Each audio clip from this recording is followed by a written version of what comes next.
Hai dokter. Halo Jen, apa kabar? Selamat pagi semua. Selamat pagi, kabar baik kita juga. Kalau dokter gimana kabarnya? Alhamdulillah baik dan sehat. Kita juga akan ngobrol dengan Dokter Atila dan akan bahas tentang tips pemenuhan gizi dan nutrisi untuk busui dan juga berlaku untuk para ibu hamil yang juga akan siap-siap menjadi busui. Oke, kali ini kita akan ngobrol-ngobrol aja sama Dokter Atila karena kita mau menyambut Pekan Menyusui Sedunia yang jatuh tanggal 1 sampai 7 Agustus. Maka kita akan bahas sedikit tentang ASI. Dokter, langsung ya kita ngobrol-ngobrol tentang ASI. Sebenarnya ASI ini pentingnya tuh apa sih dok? Kan banyak orang yang masih mungkin berpikir di daerah-daerah mana mungkin ya kurang tahu kayak udahlah yang penting bisa kasih susu. Tapi sebenarnya pentingnya ASI seperti apa sih dok? Jadi ASI itu sangat penting. ASI mungkin kalau yang belum paham singkatannya air susu ibu. Itu sangat penting dan sangat baik.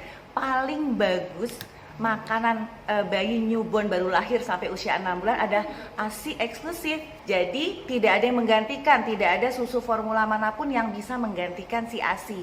Kenapa? Karena ASI itu mengandung berbagai macam zat. Di antaranya imunoglobulin, niacin ya, dia untuk meningkatkan daya tahan tubuh si kecil. Kemudian juga ada protein, ada karbohidrat, ada segala macam vitamin lengkap ada di sana.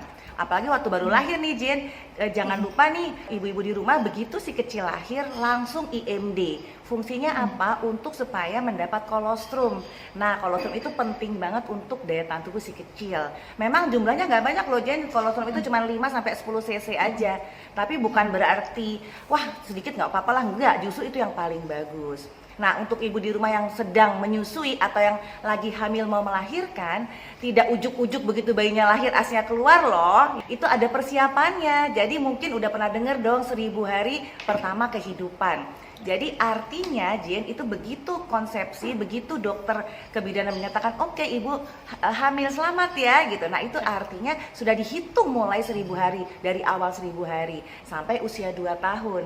Nah jadi maksud saya begitu ibu hamil maka ibunya harus mulai minum susu atau makan makanan yang bergizi. Jadi harus makan makanan sehat dengan gizi seimbang, yaitu yang mengandung makronutrien dan mikronutrien. Salah satunya susu, protein, lemak. Tuh, jadi fungsinya supaya nanti pas hari H dia melahirkan, ASI sudah terbentuk dengan baik dan optimal. Begitu. Yes. Jadi penting banget ASI. Yes, ini benar-benar patut digarisbawahi untuk para moms di luar sana. 1000 hari pertama yaitu golden age banget ini. Bukan dimulai ketika mereka lahir ke dunia, tapi dari dalam kandungan. Jadi dihitung Betul. dari ketika si janin sudah ada, itu sudah mulai golden age. That's why pemenuhan nutrisinya harus udah dari awal maksimal sampai nanti ketika berumur 2 tahun. Nah, dok, kalau misalnya ada yang nanya juga, aduh dokter, aku tuh pengen dikasih ASI, tapi ASI aku nggak keluar gitu sampai udah berapa hari, mungkin jadi stres nih, gimana dok? Nah, ini lain lagi. Ini pertanyaan yang menarik ya. Jadi kan kita udah mulai, kalau udah dinyatakan hamil kan harusnya yang bener nih, kita udah mulai makan makanan yang bergizi seimbang tadi ya. Jadi tapi ketika lahir juga mungkin belum tentu langsung keluar ASInya loh, walaupun sudah dari awal udah makan yang bagus, minum susu yang benar. Kenapa? Karena memang ada periode sekitar 48 jam untuk supaya ASInya maksimal. Jadi nggak apa-apa. Jadi yang penting nih ketika lahir IMD dulu. Kira-kira 30 sampai 1 jam tetein si kecil walaupun kayaknya nggak keluar padahal itu sudah keluar kolostrumnya. Nah kalau memang 1-2 hari nggak keluar Jen, nggak apa-apa. Jangan ditambah formula apapun ya ibu-ibu di rumah ya. Nggak boleh dikasih air tajin, nggak boleh pakai air gula, nggak apa-apa. Dalam 48 jam sesudah bayi lahir dia masih punya daya tahan, masih punya cadangan karbohidrat dalam tubuhnya. Biasanya nanti hari ketiga insya Allah ASInya keluar Jen. Nah tapi kalau nggak keluar boleh juga nih. Kalau saya sih dulu memang saya penggemar susu ya. Jadi saya minum susu. Dengan susu itu memang membantu menambah kekuatan si ibu dan jadi merangsang pembentukan ASI lebih cepat gitu. Ya, apalagi kalau misalnya baru melahirkan kan kadang-kadang lemas gitu ya. lelah Iya. gitu kan, secara mental, secara fisik. Jadi ini menambah stamina juga sehingga nantinya bisa menstimulasi dan si ASI-nya bisa keluar. Oke, nah kalau misalnya kan kalau kita udah menjadi ibu menyusui nih kan ya dok ya, biasa kan kayak ibu menyusui, ayo makan semuanya, sayur katup 1 mangkok besar, sop 1 mangkok besar gitu. Kadang kita makan porsi untuk 2 anak gitu, karena kan masih mikir Iya. iya untuk saya dan anak gitu. Ini sebenarnya perlu nggak sih dok? Perlu banget. Jadi sebetulnya makan tapi nggak usah berlebihan kali ya. Yang penting seperti yang tadi saya bilang, makan itu harus mengandung makronutrien dan mikronutrien. Mungkin boleh saya jelasin dikit ya Jen ya. Jadi makronutrien itu apa? Makronutrien itu adalah Ya, boleh. 3 kandungan terpenting, yaitu ada karbohidratnya. Karbohidrat udah tahu dong ya, jadi seperti karbohidrat kompleks kayak nasi atau ubi atau spaghetti gitu ya. Pokoknya terserah, ibu pengen makan apa silahkan, pokoknya ada karbohidrat kompleks. Kemudian yang kedua ada proteinnya. Nah protein ini bisa kita dapat dari susu. Susu tuh paling gampang karena kan tinggal buka minum glek-glek-glek, nggak repot bikin segala macam ya. Atau dari telur atau dari macam-macam apa namanya tuh dari unggas ya. Kemudian satu lagi lemak bisa kita dapat dari daging dan sebagainya. Nah itu makronutrien. Kalau mikronutrien itu mengandung vitamin dan mineral. Jadi jangan lupa nih nanti dokter kebidanannya akan memberikan ibu-ibu nih vitamin karena apa penting banget untuk pertumbuhan si janinnya. Ada asam folat, ada zat besi, ada kalsium. Nah kalsium selain dari vitamin juga bisa didapat dari susu loh. Jadi penting sekali memberikan makanan dengan makronutrien dan mikronutrien. Jangan sampai kayak Jen tadi makannya nasi 2 piring gede cuma nasi sama misalnya sama kerupuk ya nggak bagus gitu karena kan nggak ideal ya makanannya gitu.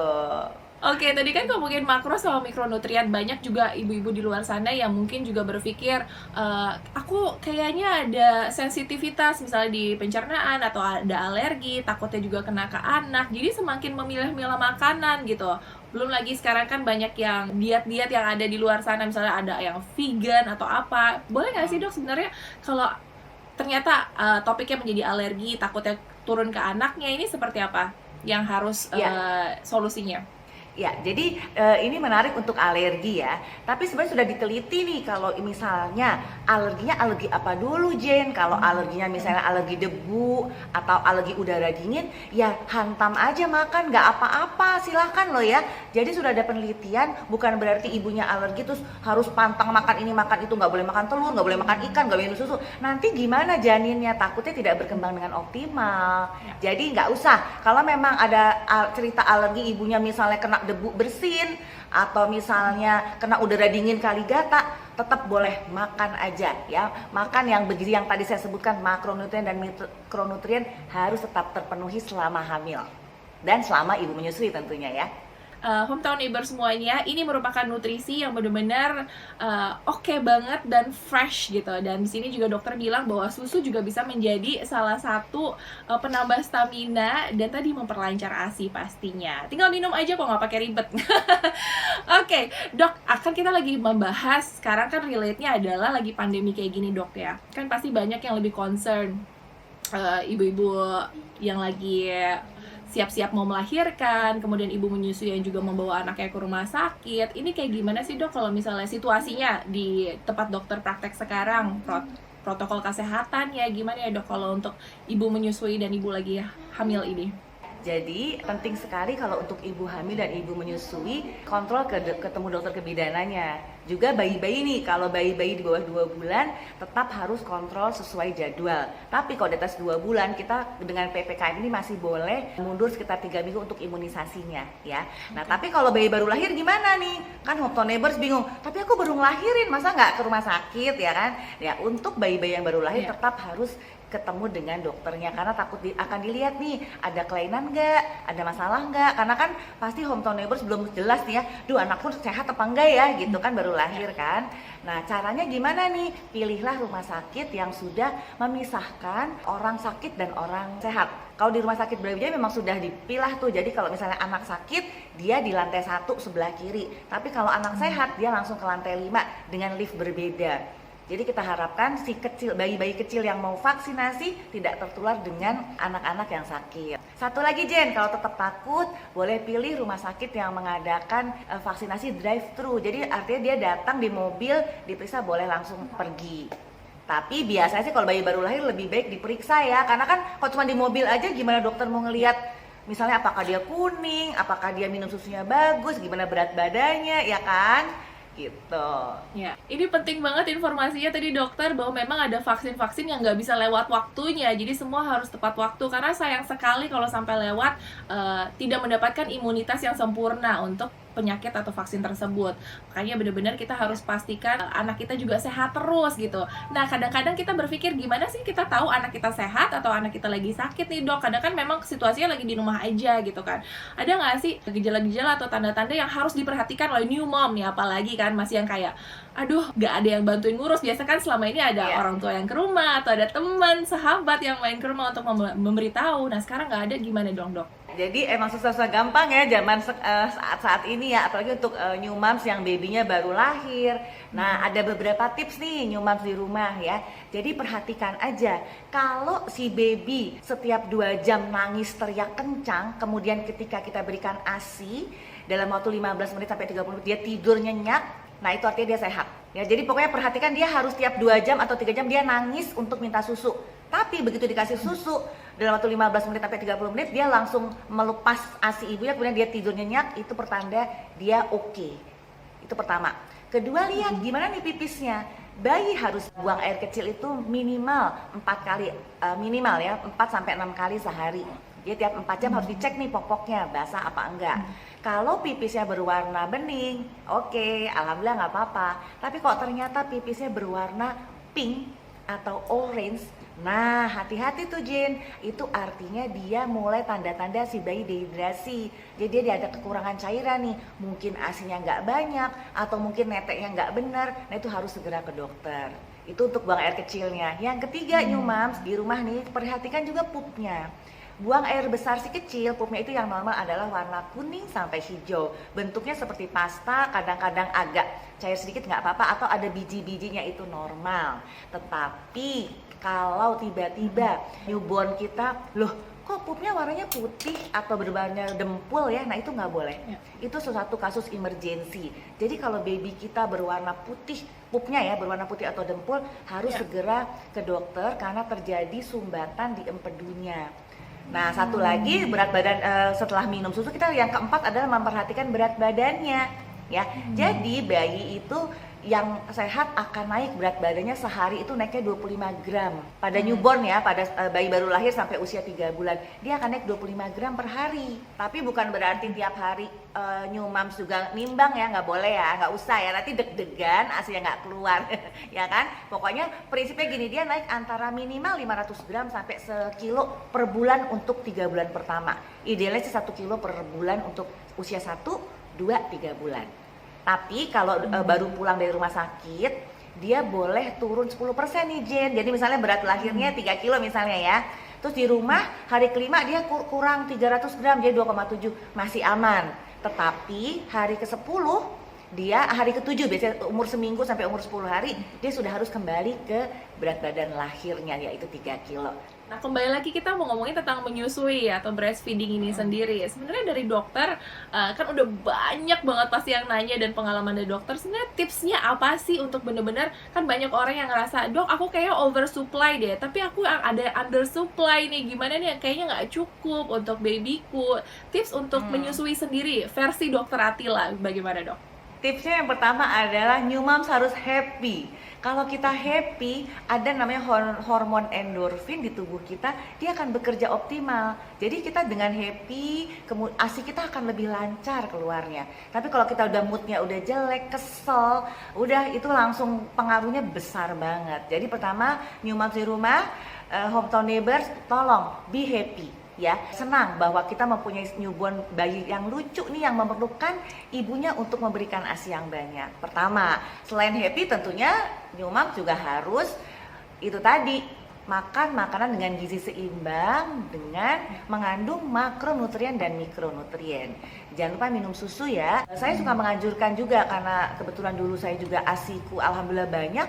Saya memang dulu penggemar susu, jadi saya minum susu tuh bisa sehari seliter nggak apa-apa. Untuk ibu yang baru melahirkan aman banget ya, justru akan membuat kita lebih lebih tough, jadi lebih segar karena udah ada cakupan kalsium yang cukup dari susu, sehingga kita lebih semangat untuk melek netein si kecil, ganti popok, itu kan ribet banget apalagi sekarang ya. Nah kemudian juga jangan lupa sesudah makan makanan yang tadi ada makronutrien mikronutrien, minta tolong bantuan suami juga harus siap siaga nih di sekitar new momsnya, karena kalau enggak suka bikin bete juga kan, udah capek suaminya nggak bantuin gitu. Itu aja mungkin.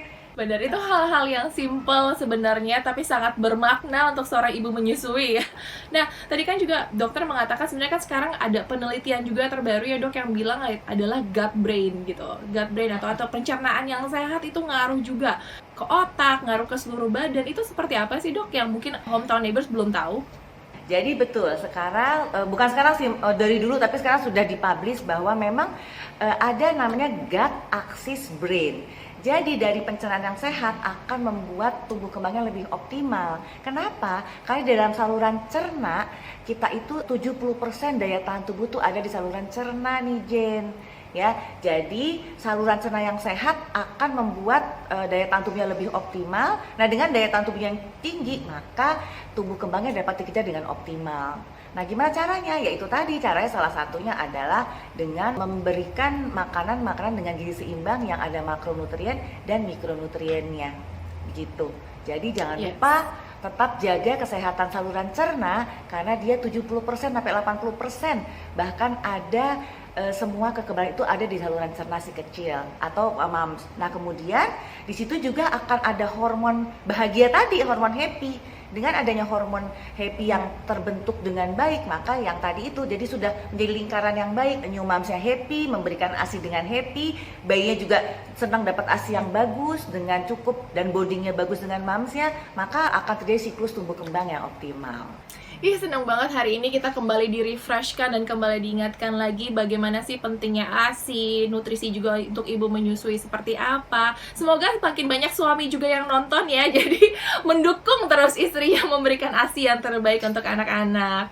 Dan kali ini karena waktunya terbatas, aku mau ngucapin sekali lagi terima kasih untuk Dr. Atila yang udah menyediakan waktunya hari ini. Terima kasih untuk para Hometown Neighbors yang sudah mengikuti sesi ini dari 1 sampai 5. Senang banget selama bulan Juli ini kita bisa sharing dengan banyak narasumber, dan terakhir kita punya spesial narasumber yaitu Dr. Atila dan ibu-ibu canggih yang keren banget sudah membagikan pengalaman dan sharingnya.